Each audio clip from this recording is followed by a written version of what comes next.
కాలువలు, పంట కాలువలు కానీ అదే మరిగా మురికి కాలువలు దోవకుండా నీళ్లన్నీ పొలాలకు వచ్చి మీ పంట సర్వనాశనం అయిపోయింది. అవునా కాదా అని మిమ్మల్ని అడుగుతున్నా. నష్టపోయారా లేదా అని అడుగుతున్నా.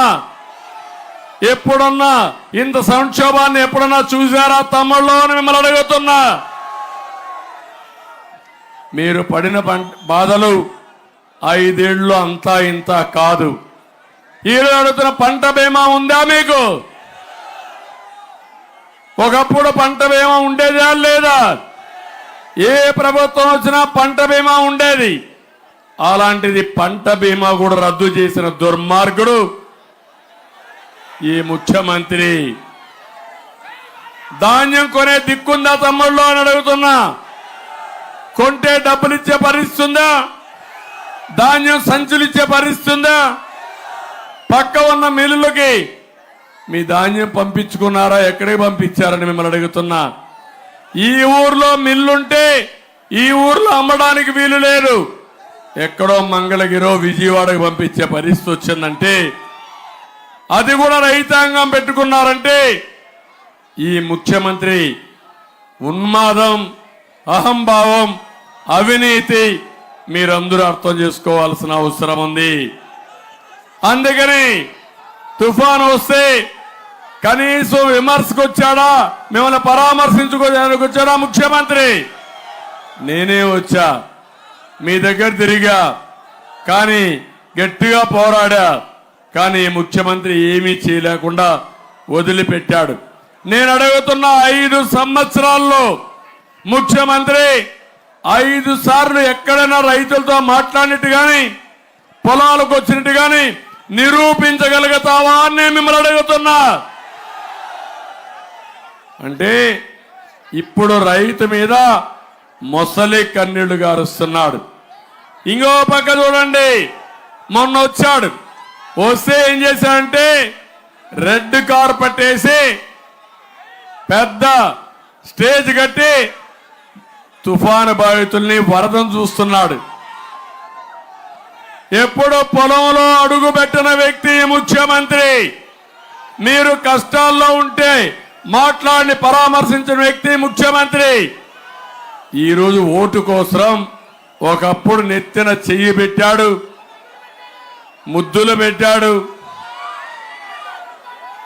తర్వాత పిడి గుద్దులే గుద్దులు.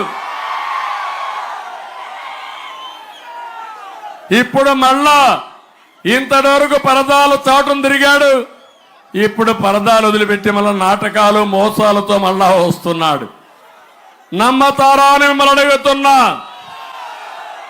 ఒక అహంకారి ఎంత దుర్మార్గంగా ప్రవర్తిస్తాడంటే ఈ కృష్ణా డెల్టాని మీరు చూస్తే ఎప్పుడూ తుఫాన్లు వచ్చి నష్టపోతున్నాం.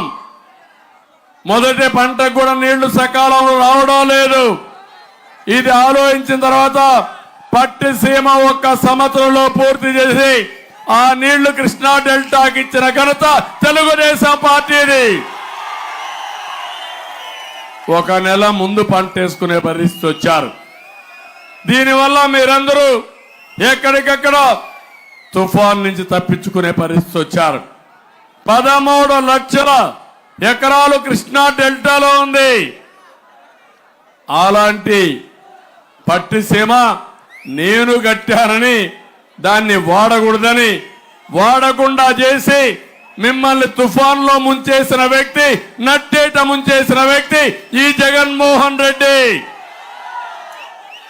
ఏ ముఖ్యమంత్రి అయినా బుద్ధుంటే, జ్ఞానం ఉంటే నేను పట్టిసీమ కట్టింది రైతుల కోసం కట్టాను తప్ప ఇంకో దానికి కాదు. దాన్ని ఉపయోగించలేదంటే మీరు ఆలోచించాలి.